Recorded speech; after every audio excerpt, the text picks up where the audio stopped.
A real-life comedy podcast designed to lighten you up, make you laugh, and get you off your ass. Now that's Kristen being Kristen. Are you freaking kidding me? Start the show! All right, everyone. It is another episode of Chicken in the Bag podcast. Today, we're going to be talking about, overcoming the man laws. But you know what? Even if you're not a man, you're going to love this show. Today, I'm going to be talking with Oliver C. Marcel, and he is the author of Overcoming the Man Laws. And I love the book, and I think there's a lot of great life lessons in it. So we're going to get him in here and get started. Hi, Oliver. How are you? I'm good. I guess I should unmute, right? That would help. Yeah, it would help if I unmuted. Okay. All right. So that's okay. I am not the best at technology either. Today I have to use a different device, so we're gonna do the best we can, and we're gonna time chatting. Oliver, foremost, I got your book. I loved it because it has so many different life lessons that I think not only can men benefit from it, but I think women can too.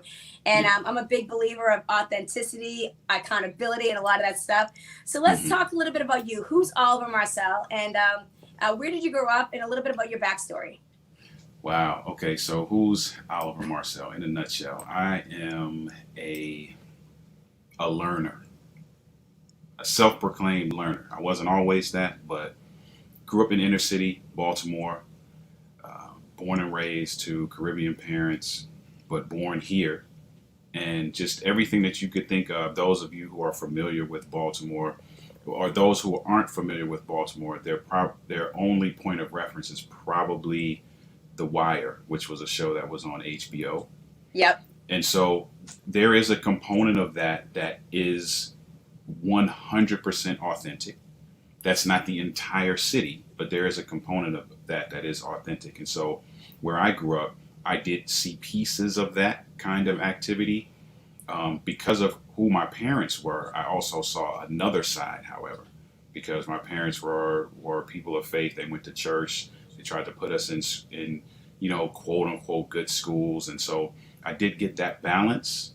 But it's interesting when you grow up, that balance sometimes is, the bad outweighs the good sometimes in terms of how you're influenced, right? And so for me, fast forward, had all these dreams and goals and visions, went away to school, like I'm going to get out of Maryland, went away, had all these dreams and visions at 17, went to Michigan, went to school, just blew it in a nutshell. Whole bunch of bad mistakes, whole bunch of crazy times. I think I'm having fun. I think I know everything. And then fast forward to, I guess, where we are in this point in my life. I went through this phase of self-discovery, and I learned some things were really detrimental to the space I was in. So there were some things that I brought with me into my marriage and that kind of thing, and they just weren't working. Let's just call it what it is.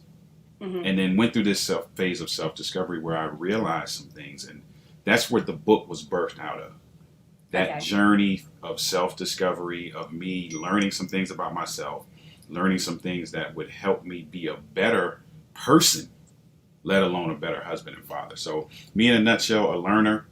I'm living, and we'll talk about this later, but I'm living sort of in hindsight. But the goal is that others who get in contact with me will achieve 2020 before hindsight. So we'll talk about that in a little bit. But that's me in a nutshell. I love that. I think I connect with you so much. Like, I found you, I forget where I found you, but then I checked out your page and I was like, I want to have a conversation with this guy because I really felt a lot of commonalities with you. And I think what a lot of people don't realize is the thing I love to do in this show is have conversation with people from all walks of life, because I think there's more that we have in common that we do different. And it's so easy with social media or the way TV likes to portray things that we're so opposite or we're so far apart. But I really think that a lot of us are more right here. And just through a conversation, we can find those things and really build upon it. And, I think, did you just turn 50 this year? Or are you just turning 50? I'm about to turn 50. Yeah. All right. I just turned 50. Yeah. So we're the same age. So I think that there's something about, maybe coming from our age group that we have connectabilities because there's certain things that we've seen or been through. And maybe we feel like we've learned and we want to share some of the shit we learned so that other people can have an easier time. So that's one of the things I loved about it. But, I'm really obsessed with the male female conversation Mhm. of 2021 because I really feel like there's a lot of finger pointing. Oh, men are this or women are this, and I really feel like, well, I don't like putting any group into a category because I think Right. it takes away from you. You can't just generalize anybody. You can't. You No. can't. We don't live in that time anymore, right? So if you think about it, we're both the same age. So if you think about our parents and our parents' parents, our grandparents, Hmm. like they came out of a time where roles were clearly defined, Right. right? Even if you didn't agree with them, it's just Right. how it was. Like roles were clearly defined. We don't live in that age anymore, right? No. Where roles are clearly defined. They're flip flop. They're all over the place, right? And I don't listen. I'm not here to say whether there's a right or wrong of that. I don't know that there is. Same. That's not my thing. Right. However, you have to make the proper adjustments to the time that you're in order for you to successfully navigate the time that you're in. And so for the folk who are kind of bucking against this thing, and Yeah. then they're wondering like, okay, why are my relationships, whether they be romantic or business or whatever, why are they not working? Because you're not willing to make the adjustments that are necessary for the time period that you. Completely agree. You nailed it. That's exactly what I think too. Because it's so funny. I grew up in a single family home, Mhm. and my mom was a really strong woman, and we were all women in our family. I had my grandfather, but he was the only male influence. I mean, we saw my dad in the summertime, but for me, I saw a lot of strong women. So Mhm. that's just how I kind of came up. But there was still a lot of traditional roles. Like my mom was a mother, so she was doing all the roles, and she Right. cooked and she cleaned and she worked. So we got a lot of we got a work ethic from her. We got the home ethic from her. So we got a lot of we learned how to juggle it all. Right. Right. And I really Right. feel like today, a lot of women are like, I don't cook and clean. And they're like, but then the man can, they're like, that men are cooking. And there's no right or wrong way, whatever works for your house. But I think it's a very interesting time right now. And I believe, like what you said, I think it's up to us. We have to work on ourselves first. If we don't master ourselves, then we're no good in a relationship with another person. We're no good in a business relationship because we still haven't figured our own shit out. So that is what I absolutely loved about reading your book, because I really feel like you have the choice in life. Like you can sit there and complain about things, or you can fix things. You can sit there and keep doing the same thing over and over again and making mistakes, or you can say, okay, why do I keep making this mistake? So Yep. I want to talk. I want to start with the hindsight 2020 because I Okay. believe so many people live with regrets, right? And I Oh really don't, man. because if I want something, I just go try it, and if it doesn't work out, then I say at least I tried it. Mhm. So let's talk a little bit about that. Man, the regret thing is so heavy for a lot of folks. I'll speak for myself just to share my own personal experience. Hmm. I talked about, being that 17-year-old kid who went off and had all these dreams, but then made a ton of mistakes. I carried those regrets, and I carried that hurt and that anger and that disappointment. I was telling somebody the other day, like a badge of honor, almost, right? Hmm. It was my excuse now to just do whatever I felt like doing, because I'm like, well, it's not working out anyway, so I'm just gonna be who I am, and living with that regret, man. And then once I kind of started to find myself, so to speak, Hmm. and then looking back and the hindsight portion of that and using that as not fuel now to act up, but fuel to learn and to unlearn. You talked about working on yourself first, right? Right. One of the greatest lessons that I have learned is that you cannot demand what you haven't first developed. I love that. That is powerful. That's one of the greatest lessons I'm still learning it. I haven't Hmm. mastered any of this. So let's be clear. I wrote the book, but the book is not a book of mastery. The book is a book of journey. So people Right. know I'm on a journey. But there's so many things that I was expecting of other folks, but I wasn't taking the time to develop those things in me. And then I'm upset with those other folks. And so with the whole 2020 before hindsight, just to give you, those that are listening, some context on that. In the beginning of the book, in the dedication, I dedicated to two different people. One is to my son and others like him. He's 18 years old. I say, may you achieve 2020 long before hindsight. Meaning, may you find some clarity. May you learn some things. May you avoid some pitfalls so that later on you're not using those things as lessons, right? Because you didn't go through them, which is kind of what I'm doing with my life now, right? I'm about to be 50 years old.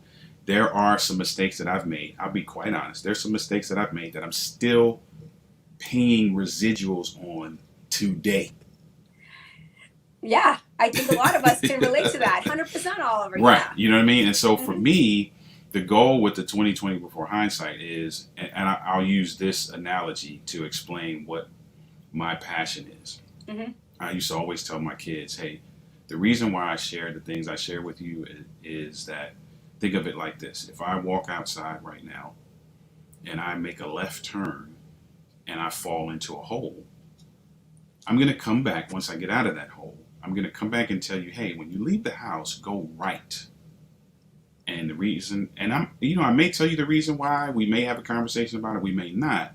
Right. But the goal is I want to share so that people avoid some of the pitfalls that I was in, because what it will allow you to do, it will give you more time to experiment with the learning that you're doing.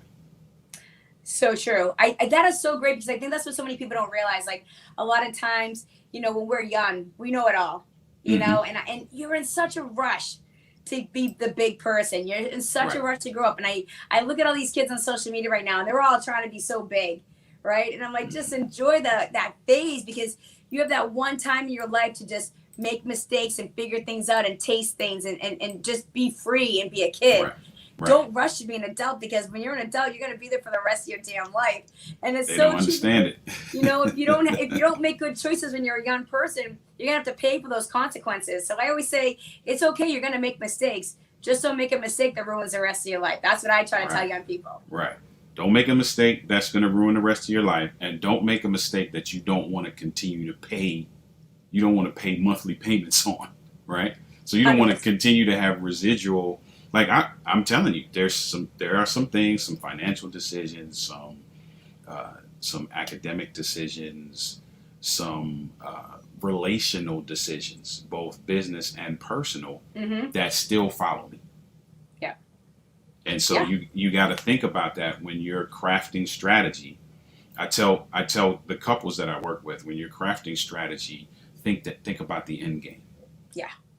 Right? I like to call them ripples. Yeah, I like to think call about ripples. the end game and reverse engineer if you have to, right? These are the things I want, or these are the things I don't want. And then you can figure out how to build strategy around it. Such a great point, because I think so many people have an idea. They think they know what they want, right? But they don't look at what they don't want. I think, say you're in a job that you don't like. Okay, what don't you like about that job? Then try to find what you do want in the next job. Same thing with relationships. If you're in a relationship and something's not working in that relationship, well, write down what you didn't like about your past relationship, because you're supposed to be leveling up your job, your relationship every time you get out of one. So what would you leave one and get back into the same exact situation? But that goes back to us not doing the work, right? When we don't do the self-work and look at ourselves, we tend to do the same thing over and over again and expect a different outcome. We have tendencies. And you're right. And some of it, honestly, what I'm finding out as I talk to guys, some of it is, and not even guys, just people in general, some of it is based on what we've been taught. And so we feel like what we've been taught that's the baseline. Right. And so we just hold on to that ideology so tightly, even when it doesn't work. Right. And so that's kind of what I was doing with the whole man law thing, right? Overcoming the man laws. You think about all the man laws that are out there. Right. From men don't cry to as far on the other end of the spectrum, right, that you want.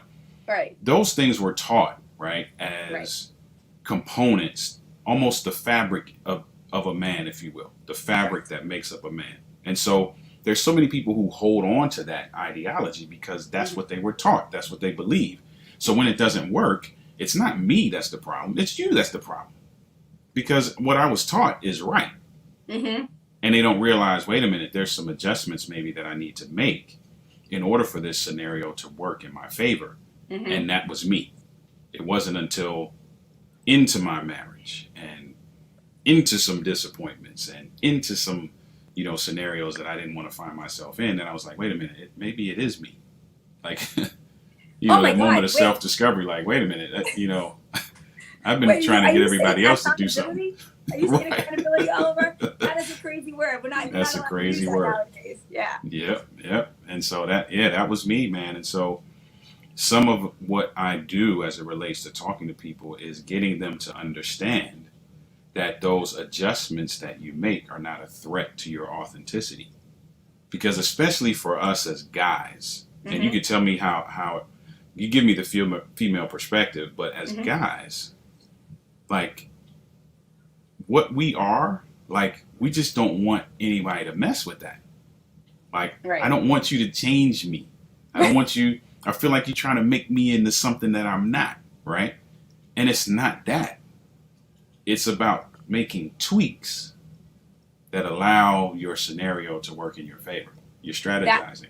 That is such a great point, Oliver, because I always used to do a joke that I feel like, there's certain things that little girls and little boys pick up when they're younger, right? And I used to always have this joke that I would do that I would say, like, with little girls, you have to de-witchify them because if you let them stomp their feet and cry, it's not cute at 17 or 20 or 30, right? And with a boy, sometimes you have to learn how to saddle them because, like, they do want to be who they are, but you have to sometimes, like, teach them when they can run free and when they have to kind of like, pull back a little bit.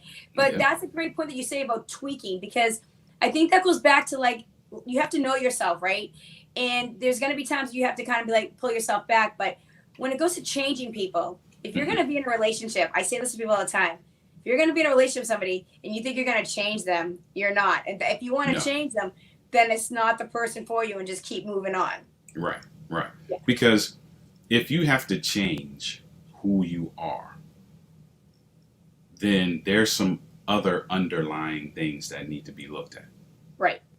And I think there's a difference between tweaking, like, you took the words right out. That was exactly what I was about to say. Or changing who the person is. Right. And I think that you have to kind of, it goes back to, if you don't know who you are, you're going to totally you're going to lose your authenticity, and you're going to lose yourself in a relationship if you're trying to fit that person's mold of what they want in a partner.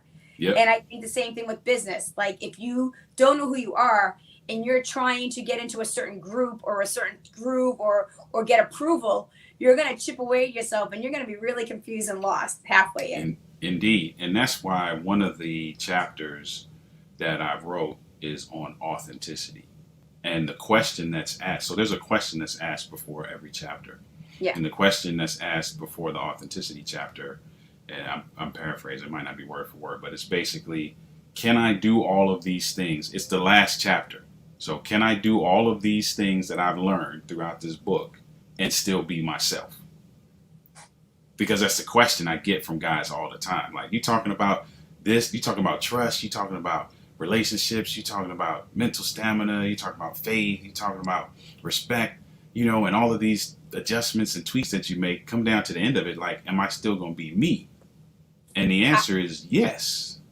Right. I think You it's will actually be. probably you. And maybe like even a better version of yourself if you didn't know, because sometimes you don't know your authentic self because you've been shaped by so many other people and things throughout life, like you said, like the original laws, right? So if you're just trying to get to the root of like, okay, but who am I? Who is Oliver? Who is Kristen, right?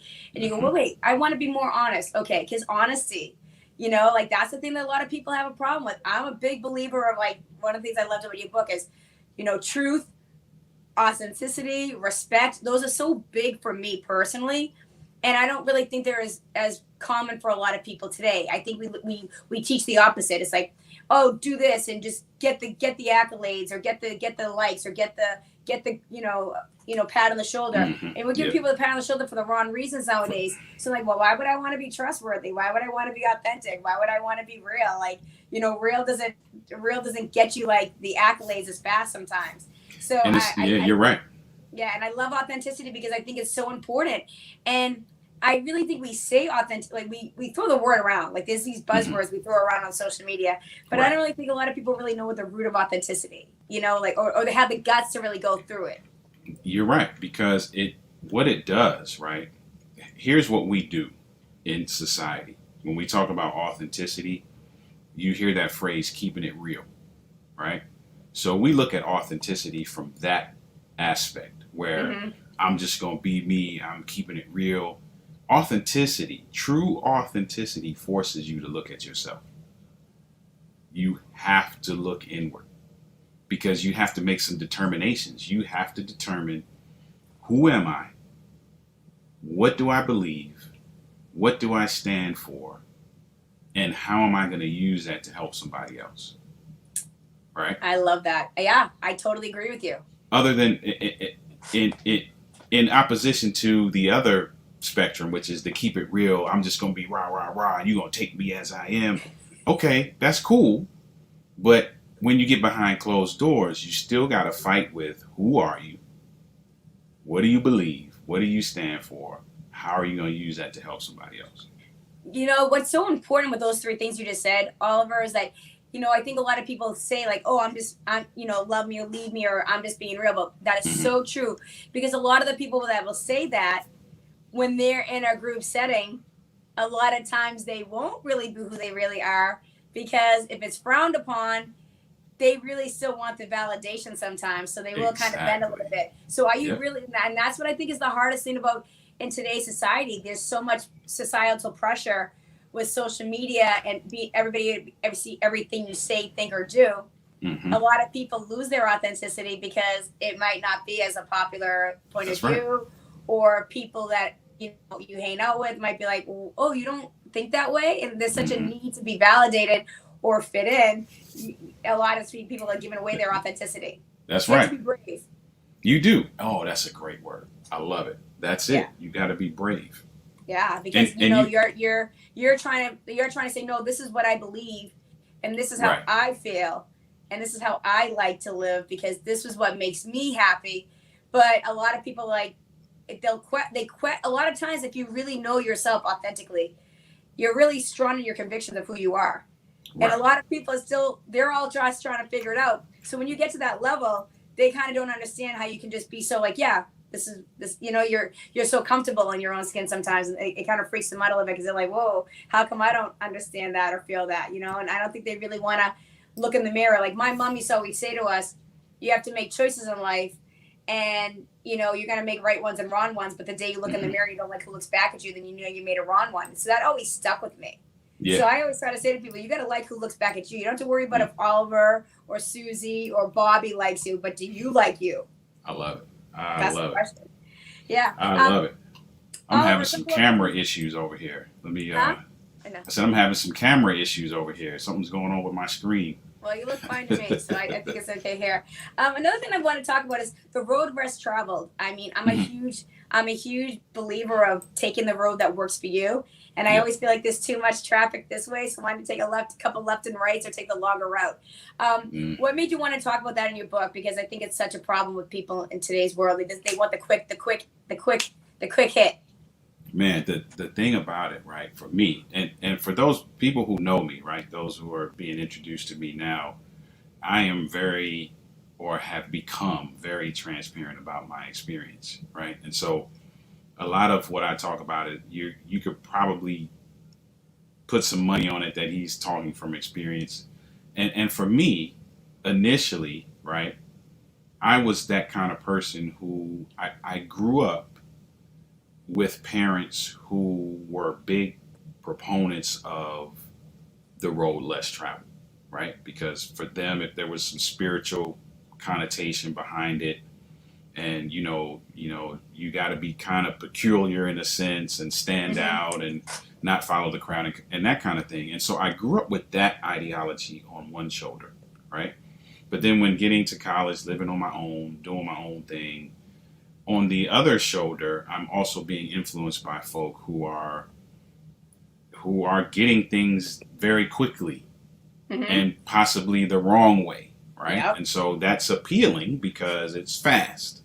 And so I kind of teetered between those two worlds, right? Trying to find, where I fit and how I can still be authentic, to go back to what we were talking about. How can I be my authentic self, but maybe still straddle the fence in both areas? And then just kind of realizing, okay, there's some unorthodox things about how my journey is. And I have to now come to grips with accepting that. and accepting it in a way that is not me complaining about it, but accepting it in a way that allows me to now craft strategy. I'm big on, you'll hear me say that all the time, crafting strategy, because I'm learning that to get through my life, I have to have some type of strategic plan. And so for me, the whole road less traveled thing was an opportunity now for me to actually step away, to have some room and some quietness to be able to figure out who I was and, learn that I had a purpose, passion, and path, and all of these things that I talk about in the book. That actually allowed me to do that. And so I actually began to embrace that almost to a fault. Now there's balance to everything, right? Right. So let me be clear. There's balance to everything. It made me a loner, which is not a good thing. Right. That's not the greatest thing. But that's what it did. I kind of took it to the other extreme. I was like, okay, I've been in the thick of things, especially in college. In college, I was in everything. I was a musician, so people knew me. Yeah. I played ball. I was everywhere, right? Right. And then when I realized, okay, man, I can't merge these two worlds successfully. So I'm just gonna cut away. Just drop them both. Right. I'm just gonna cut away. Now the cutting away did help me learn myself. But the cutting away, I would say the negative part of that cutting away was that I became recluse to some degree. And so as I'm coming into 50, I don't know if you've seen some of the posts that I've been doing, this journey to 50, I'm learning over the last maybe 6 to 8 years now the importance of relationship and the importance of camaraderie and the importance of accountability from a holistic standpoint. Not just me being accountable to myself, but me having to be accountable to other guys and having other people be accountable to me.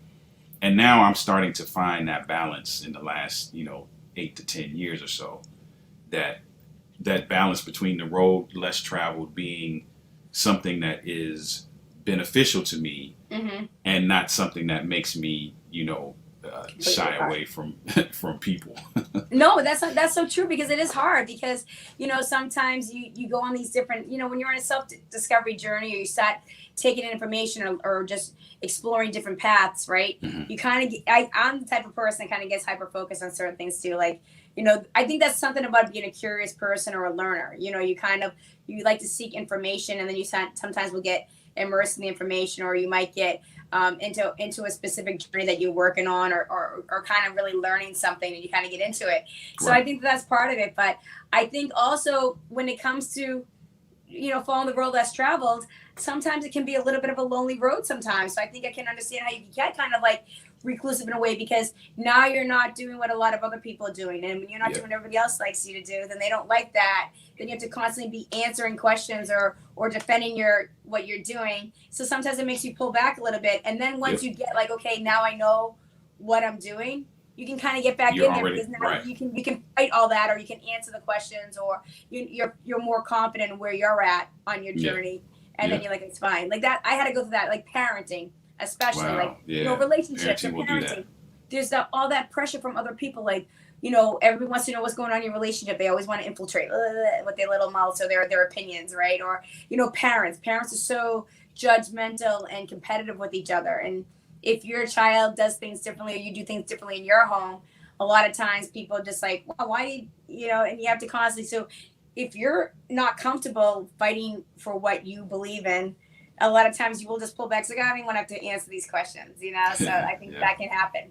And that's pretty much what it was, coming out of when I got married. At the time I got married, all of my friends, all of my male friends, except for one, was still single. Yeah, that's hard. So, like I said, coming from that, kind of rah kind of world.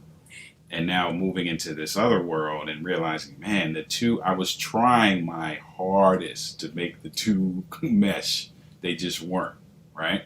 No. And so I'm like, all right, well, I got to leave of this other stuff alone. And, for me, that was, at that time in my life, was that road less traveled. And it gave me some quiet time to really kind of figure out who I was and who I wanted to be, even though I hadn't gotten there yet. But I was like, I think I know that what I am now is probably not going to be beneficial in the long term. So what do I need to do? Yeah, I like that. And another thing you talked about is respect. I think respect is Mhm. a really interesting word. Years ago we were taught to respect, elders or whatever. But I think respect for me personally, you have to respect yourself. And I think a lot of people don't start with respecting themselves. And I think Yeah. that's why a lot of people struggle so much in life or they're so angry because they haven't mastered respect.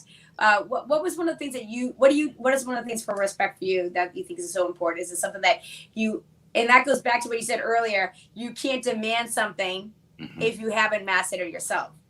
And that's where that statement came from. It came from trust and respect, because Yeah. there was people that I wanted to trust me, but I wasn't really being trustworthy. There were people that I felt like needed to respect me, because that's one of those, depending on how you grew up, right? And depending on the demographics and the ethnicity and the culture, you're going to get, especially in certain cultures, this ideology that because you are a man, you just are owed respect. Right. And there are people today who, actually will balk at that and be like, are you kidding me? But that, you think about me, right? I'm almost 50. So if you think about my parents' generation and their parents' generation, Mm-hmm. my grandfather, my father, it was, you just going to do what I say. We're not going to talk about why. I'm not even going to give you the opportunity to ask me why, because that's Right. disrespectful. Right. You know what I mean? And Yeah. so Don't for open your me, mouth. Just do as I say. right. Yeah. And so for me, growing up under that level of what respect was, I'm like, oh, well, people just going to respect me because I say so. And then I got married. And just for those of you who may not be married, let me just save you some headache and tell you that does not work. Right. That don't work. Right. And so that's where that came from, man. Not demanding something I haven't first developed. Like, I can't expect you to just trust me based on my title or who I am or my role. There's some Mm-hmm. things I have to develop in myself. And then it made me start looking back at, which I do in the book, looking at the people that I respected. Right. And what were the things that I respected? Why did I respect them? What kind of person were they? How did they deal with other people? And then I started to pull some things from that as it relates to, okay, what do I need to do to work on myself Mm-hmm. so that I'm respecting myself enough to walk through the journey of self-development. And then I'm now respecting others in a way Right. that will garner that level of respect that I'm looking for. Back. Yeah, it's so funny too because I think as a society, respect is something that's just, you just look at the way that people just feel the freedom to just say whatever they want to people just on in Hmm. chats and stuff like that. And I'm like, but you realize that that's another human being. I know you're just looking at a Right. screen, but that's a human being. And I really think that people have lost, that civility of like, respect is a word. I just think that some of these lessons in your book are just things that society in general could really be working on a little bit because respect and authenticity and just honesty, just they're just things that for me they're just codes of ethic that I look for in the people that are around me. And I think Hmm. when you bring those levels of people in your life, I think you have a better um, level of humans in your own circle. Because think about Yeah. it. If you're hanging out with people that aren't respectable or trustworthy or honest, then you're going to be constantly putting yourself in these situations that's going to be making you feeling like hurt all the time. So it's really very simple. It's so funny how things are so simple when people overcomplicate it. Yeah, and we and do. going back to like respect and and a lot of this other stuff. There was something else you talked about in the book. I actually just talked about this the other day. I was doing a lot of research into parenting styles the other day, going back to what you were saying about do as I say because I said so. And there's like the Hmm. authoritative parent. There's the there's like a bunch of different parenting styles. And one of the things that came up in one of the quotes that I saw was reaction versus responder. And that's Yeah, something you that's talked about big. in your book. And I Hmm. think reaction is such an issue in our society today. We are all in reactionary mode and Hmm. nobody is in responding mode. Nobody is digesting information and taking the time to think of the human aspect. We're just in constant like this mode. So talk a little bit about that because I think it's something that's such a fascinating thing. Yeah, that's a place I found myself in often, and that was based on, you know, just making bad mistakes. So once you get in a rut of making bad mistakes, you kind of automatically get into this reactive mode where because you're always waiting for the thing that you need to react to, you know, because of what you did, and you know there's repercussions or whatever the case may be. And what I learned was, and a lot of these lessons, you know, for me, came out of being a husband, right? I hadn't began to practice any of these things before I became a husband. But for me, I couldn't sit back and react, right? Because if you sit back and react, you allow certain things to go by you that you then on the back end don't have any control over. Right. And then when you realize you don't have any control over it, then you react to that. And that reaction is detrimental to your relationship. 100%. When you react to something you don't have control over, because now you're, you know what I'm saying, you're crazy, basically, right. in a nutshell, right? Right. And so for me, learning that not only to respond, right, but to be proactive. So I'll give you an example. There are certain things that I know my wife loves. And there's certain actions, certain activities, certain acts of kindness, you know, those kinds of things that get a certain response out of her. Now, me knowing that, instead of waiting for her to be in that mode and then reacting to her being in that mode, I'm now proactively doing things, saying things, responding in a certain way that actually puts her in that mode. I love that. Yeah. And we don't always do that and take it outside of relationships, right? Just take it to just life in general. In society, right? Right. If we start looking at the end game, right? And crafting, there's that phrase again, crafting strategy as it relates to achieving that end game, we won't always stay in reactive mode. 100%. We'll start to do some things proactively, and we'll start to realize that it's actually to our advantage. Because sometimes we feel like being reactive keeps us safe. And so that's to our advantage. So I'm like, I'm just going to wait for it to happen. And then if it happens in such a way that I pop off, then I'm justified in popping off. Right. As opposed to crafting strategy to the end game, you realize that you can actually control the outcome. Yes. And when you realize that you can control, and I'm not talking about manipulation. Let's be clear. No, you're right, because you know your choices and your reactions are what, you know, they're gonna control like whatever outcome you're looking for. Right. So you know, if you know that you're a hothead and you're always gonna approach somebody with an attitude, you're probably gonna get in a lot of fights, and a fight could possibly hurt somebody, and there could be a ripple effect that takes you on a really long path. Or if you understand that, like, hey, why am I a hothead when things happen, and why do I react the way I react, and try to find the solution. I just had this conversation with a friend the other day. He messaged me about that, and he was like, oh, I did some work, and I really realized, why am I always reacting the way I'm reacting? And I think people don't want to spend enough time actually doing the work, finding out why they react. They'd rather be like, well, it's that person's fault because they pissed me off, or the bus was late, or I didn't get to have breakfast, and my kids were too, you know what I mean? We always want to sit and point everything why we had such a bad day. Yep. It is so much easier to insinuate than it is to be introspective. It's just easier for me to be like, it's you. Yeah, it's your fault. Right? I'm perfect. I could project all day.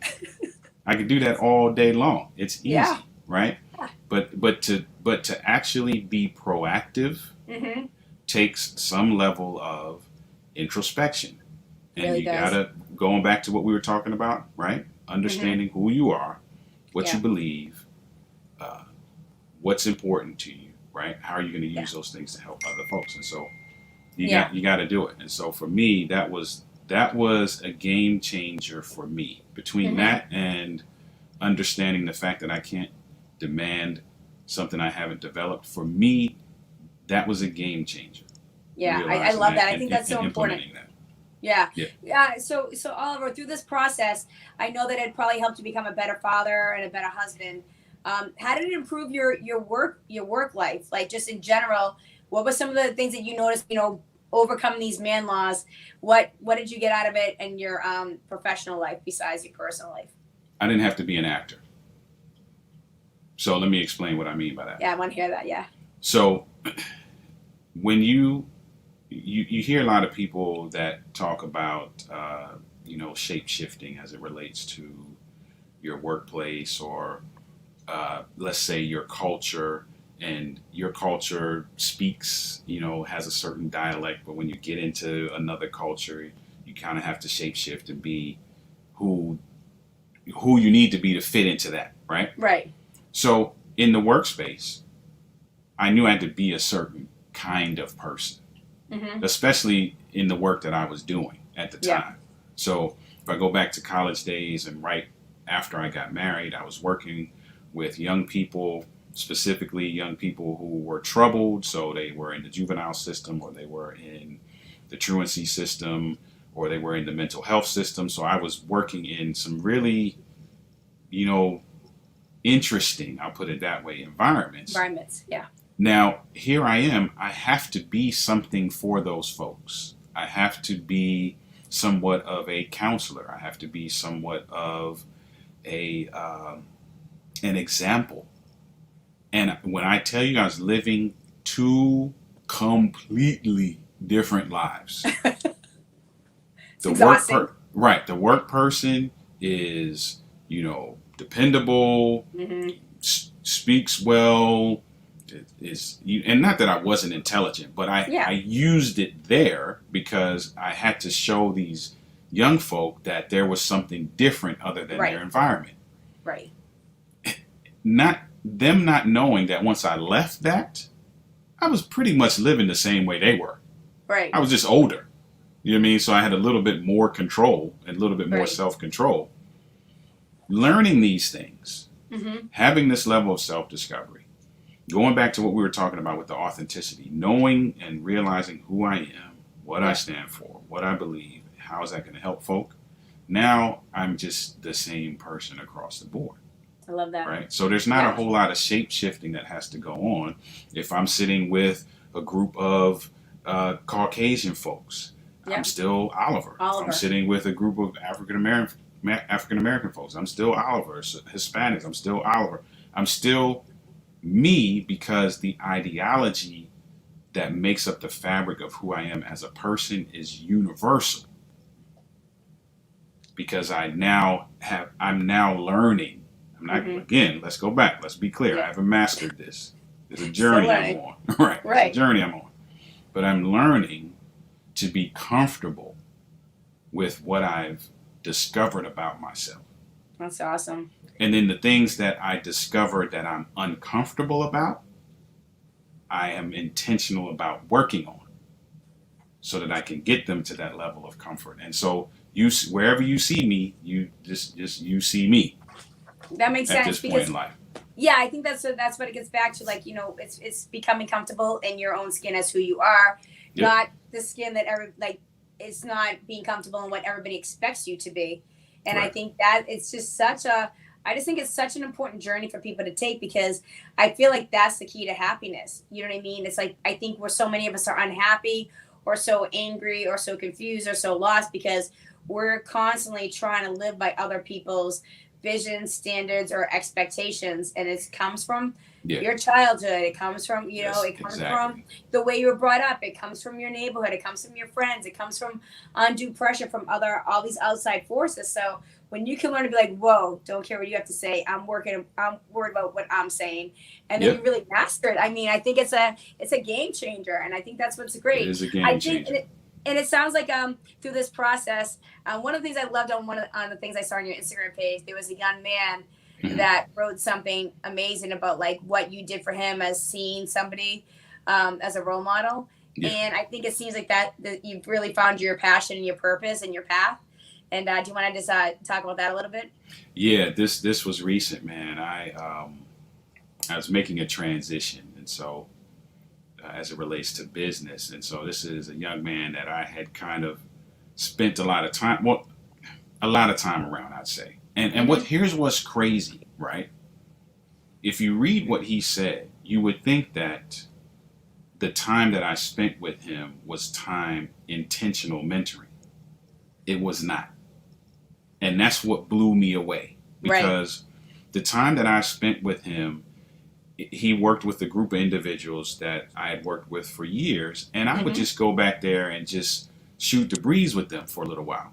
Right. And joke around and talk about all kinds of stuff, right? It was never a like one-on-one, hey, this is how you're supposed to live life. Right. And so for him to say that he got that from me, from that interaction, was just, it just blew me away, because it speaks now to what I've been working on. And I've been working on being this authentic person who makes adjustments along the way, not for your sake, but for my sake, right? I'm making adjustments to make myself a better person. Right. And the fact that he could see that was just, it was humbling for me.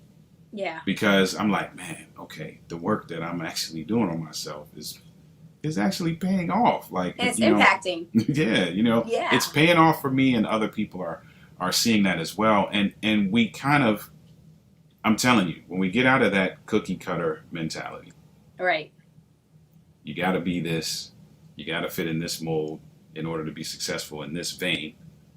I use the analogy in the book, right? If you put a pound cake in a bundt pan, or the ingredients of a pound cake, right? You put them in a bundt pan, you put it in a glass dish, you put it in a flat foil pan, whatever. At the end of the day, it's still a pound cake.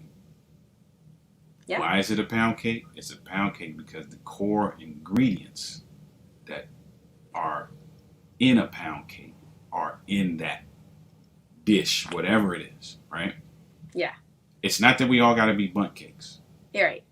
However, we all do need some certain components in our lives that make us true